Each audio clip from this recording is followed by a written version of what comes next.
Ciao, Anima Bella. Welcome back. Today, we open the door to a topic that stirs up a lot of feelings, maybe even some resistance, avoidance, or in some cases, shame. And we're talking about the sub-trait sales of your behavioral map in the EVO personal potential analysis. Don't worry, we're not here to learn how to close faster or handle objections better. We're here to redefine what it means to offer your gifts to the world with courage, clarity, and kindness. Let's talk about how sales can be redesigned, not as something you do to people, but as something you share with them. In the EPA framework, the sub-trait sales maps your ability to present your offer with clarity and conviction, handle objections with grace and resilience, influence decisions without pushing or pleading, and leading someone towards a conscious yes without collapsing at the first no. So it draws on multiple core traits that we have already explored in previous episodes, like leadership, determination, self-motivation, and yes, empathy and understanding too. It really embraces a lot of traits because selling is not just about speaking, it's about listening, it's about holding, it's about responding and staying grounded in our principles. Here is a metaphor that I love. Sales is the bridge between someone's need and our gift. They're standing on one side in doubt, desire, or discomfort, and we are standing on the other with something that could truly help them. So the sales conversation is not a trick or a push, it's the offering of the bridge. You don't drag them across, you invite them to take a step. If your sales sub-trait is low on the EPA framework, you might freeze during pricing conversations, or you might avoid follow-ups because you don't want to be annoying. You might downplay your offer or make it optional when it shouldn't be. And you might struggle to stay steady when someone says, let me think about it. But here's the truth. It doesn't mean that you're bad at sales. You're just emotionally entangled with the fear of rejection. Maybe someone once made you feel pushy. Maybe you've been sold to in ways that felt gross. Or maybe you think selling means you're asking too much. Or maybe you have heard and inherited all sorts of beliefs and ideas about sales. But listen, you're not asking for money. You're offering transformation or experience in exchange for a commitment and an investment. It's a big difference. So when this subtrait is high in the EPA framework, so we are on the opposite side of this spectrum, you likely can guide conversations towards decision. You feel confident presenting and pitching. You know how to highlight value and match it with your client's needs. But be aware of the shadow side or the downside when the trade is really high.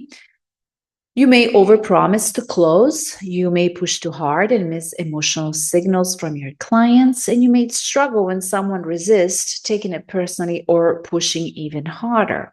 So sales is a bit of a dance. It's not to be lived as a battle. And we are not here to convince, but we are here to connect and meet on this magical bridge. Let's reframe some of the ethical sides around this sub-trait, okay?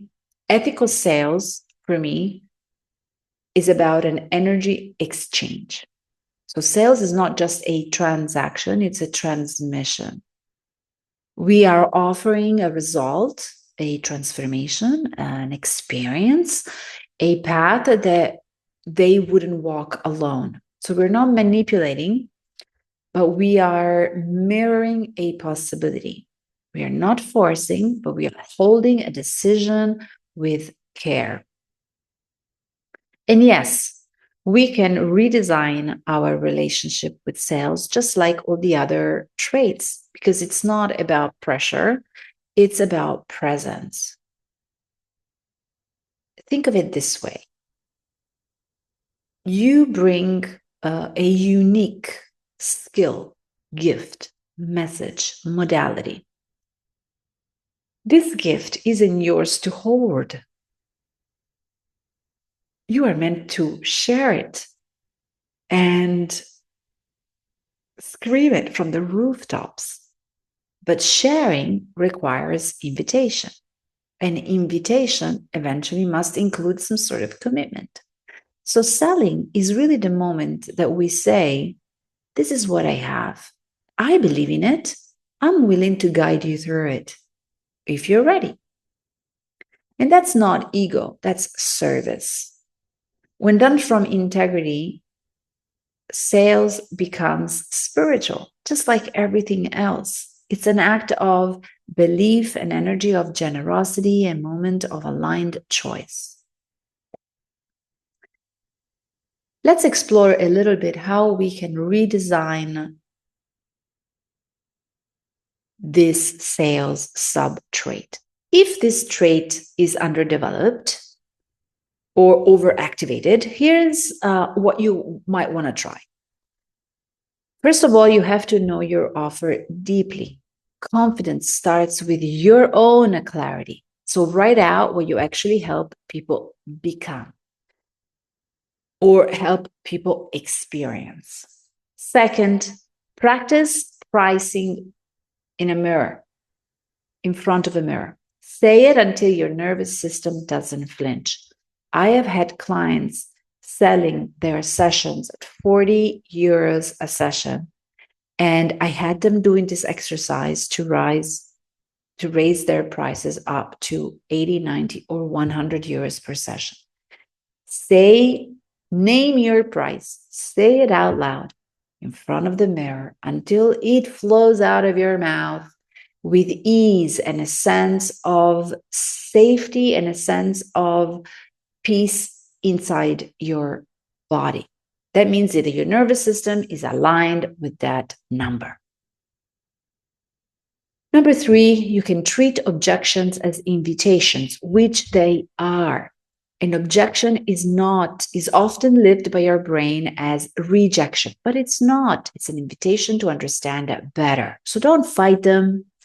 Ask questions, dive into the objection, try to understand what the client is unclear about so that you may help them understand better how you can help them, and then they can make their own decision.